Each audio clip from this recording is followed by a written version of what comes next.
Graça e paz da parte de Deus, nosso Pai, e da do Senhor Jesus Cristo. Hoje é um dia muito especial, dia 31 de outubro, dia de celebração, dia de alegria, dia de privilégio de poder dar graças a Deus. Um abraço especial à minha esposa, porque hoje a gente completa mais um aniversário de casamento. São 33 anos de bondade de Deus, de misericórdia do Senhor sobre a nossa vida.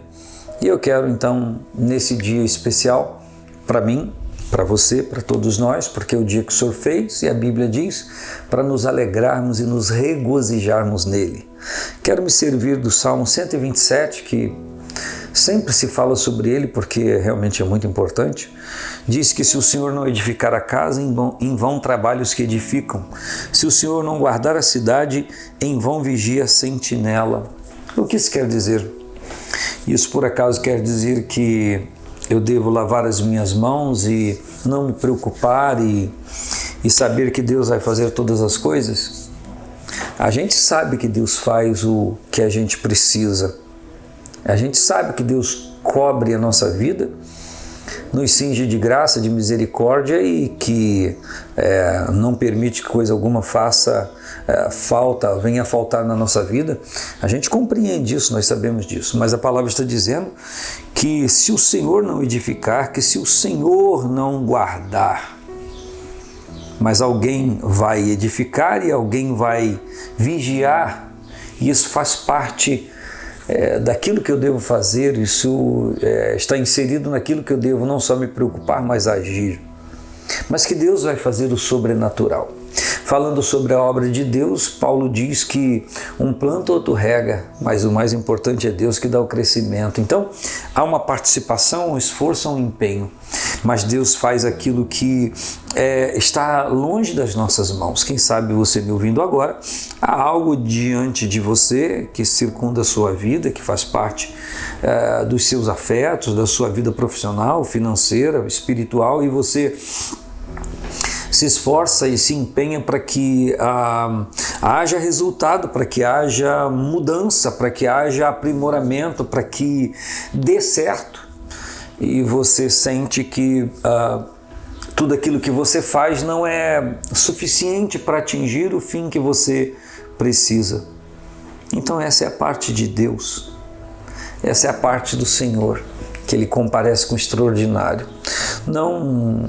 Eu já participei de cerimônias de 50 anos de casamento, já tive até a oportunidade de celebrar e ministrar a palavra num dia muito especial do meu irmão e amigo pastor Sebastião, lá de Pádua, no seu aniversário de 50 anos de casamento com a sua esposa, irmã Maria Elci. Eu tive o privilégio de ministrar a palavra nesse dia. E não é fácil para ninguém, não é simples para ninguém.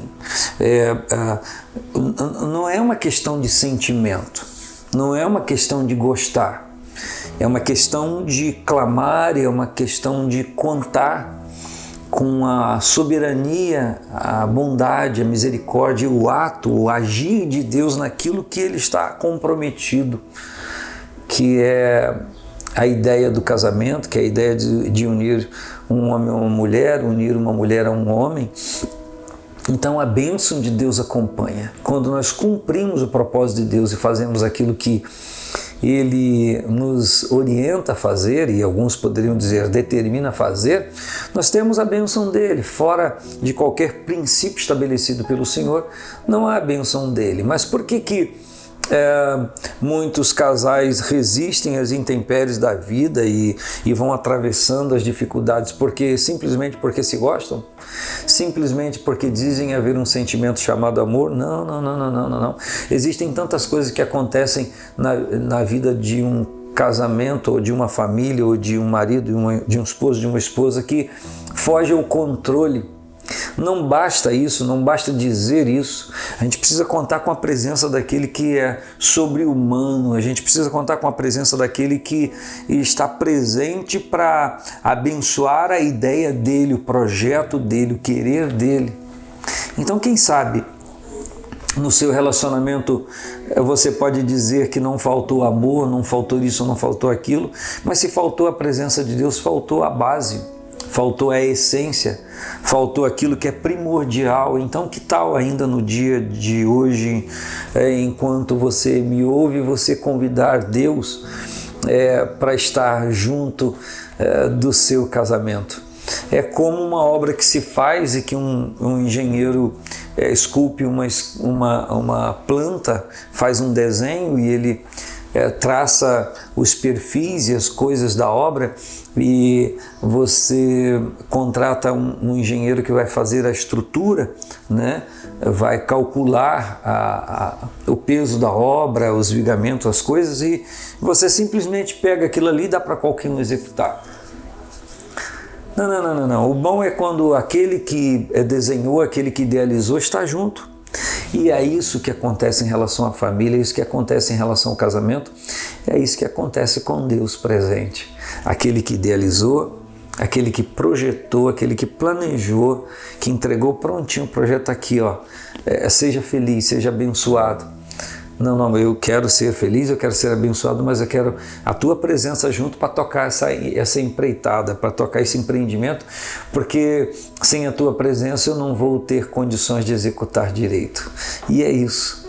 Deus, ele aguarda ser convidado, chamado por você para participar. Ao contrário disso, em muitos casos, Deus não só deixa de ser convidado, ele é banido. Porque penso que quando alguém cumpre a vontade de Deus, ainda que seja em coisas que são da vida humana comum, ainda assim Deus está presente. Mas em alguns momentos ele é banido, ele é dispensado, nós não precisamos da tua presença, ou quem sabe você chega para o engenheiro, olha só, teu trabalho é muito importante, mas ele onera a minha vida, ele tem um custo, porque andar com Deus tem um custo, essa é a verdade. Não adianta dizer que não tem, tem um custo sim, quando o esposo acha que tem o direito de posicionar-se de uma forma, mas ele abre mão por conta de ser uma orientação de Deus para que ele possa estar suprindo, indo de encontro à necessidade da sua esposa ou de alguém da sua casa, e o contrário verdadeiro, ou o oposto verdadeiro, ou a mão ao contrário verdadeiro, quando a esposa também abre mão, sai de si para estender graça e misericórdia não só ao seu esposo, mas também à sua família, à sua casa. E como é bom quando há filhos e os filhos também compreendem assim e agem dessa maneira. Então, o Senhor está presente para estabelecer o extraordinário e inédito e para trazer a conciliação que às vezes é tão difícil. Por que gente que faz declaração ao outro de se amar e jura amor eterno, enfim, que vai perdurar e que vai atravessar as dificuldades e romper, não consegue fazer? Não é simplesmente por falta de vontade de querer estar junto. É porque em algum momento chega em assuntos, em coisas que acontecem, que aquilo traz ruptura e traz um peso tão grande que a pessoa não resiste. Então, quando Deus está junto, quando Deus está caminhando junto, com certeza a gente continua não aguentando, mas ele então traz o poder para a gente suportar. E que hoje seja um dia para a gente celebrar isso. Provérbios 24:1 diz que com sabedoria a gente edifica a casa, mas que com inteligência ela se firma. Então que você seja sábio nessa edificação, de não deixar faltar a pessoa mais importante, que é Deus, porque se o Senhor não edificar, em vão vai trabalhar aqueles que tentam edificar, mas que seja inteligente também para manter Deus presente, para que a família esteja firmada com propósitos e vivendo a bênção de Deus.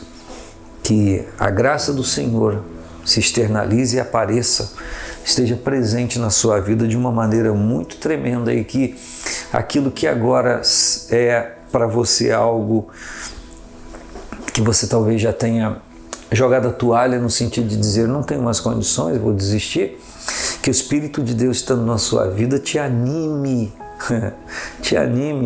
para não abrir mão e conquistar. Por isso que Paulo diz, tudo posso naquele que me fortalece, ou seja, essa palavra nós podemos nos servir dentro desse contexto, não só para dizer que Podemos conquistar coisas, mas podemos conquistar o nosso coração e a fidelidade do nosso coração com a misericórdia de Deus, porque fácil não é para ninguém, mas é possível para aquele que está em Cristo. Um grande abraço, a paz do Senhor Jesus e amém.